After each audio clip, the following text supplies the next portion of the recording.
রাজধানীতে মাঠের অভাবে শিশু কিশোরদের বেশিরভাগ সময় কাটে ঘরবন্দিভাবে। তবে ঢাকার ধানমন্ডিতে আছে ঐতিহ্যবাহী মাঠ। ফুটবল ও ক্রিকেটের জন্য রয়েছে চোখ জোড়ানো মাঠ। এমনই এক মাঠ ধানমন্ডি স্পোর্টস ক্লাব ঘুরে দেখেন ক্রীড়া প্রতিমন্ত্রী আমিনুল হক। ক্লাবের খুদে খেলোয়াড়দের সঙ্গে কুশল বিনিময় করেন, তুলে ধরেন এই ক্লাব নিয়ে সরকারের চিন্তা। ধানমন্ডি স্পোর্টস ক্লাব বাংলাদেশের স্পোর্টসে একটি অনেক বড় ভূমিকা রাখবে। তো সেই ভূমিকা রাখার জন্য আপনাদেরকেও প্রস্তুতি নিতে হবে এবং এখানে ক্লাবগুলোকে কিভাবে স্থায়ীভাবে স্বাবলম্বী করা যায়।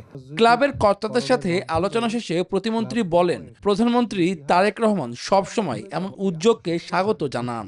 আমাদের মাননীয় প্রধানমন্ত্রীর যে চিন্তাধারা, যে বিগত সময়ে আমরা দেখেছি যে যেখানে খালি জায়গা ছিল সেখানে স্থাপনা তৈরি হয়েছে দখল করে বিভিন্নভাবে, বাট আমাদের মাননীয় প্রধানমন্ত্রী বারবার, বিশেষ করে আমাকে দেখা মাত্রই তিনি বলেন যে তোমার মাঠের খবর কি।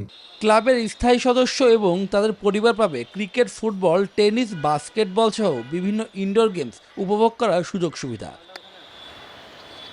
শুভদেবনাথ, নিউজ 24, ঢাকা।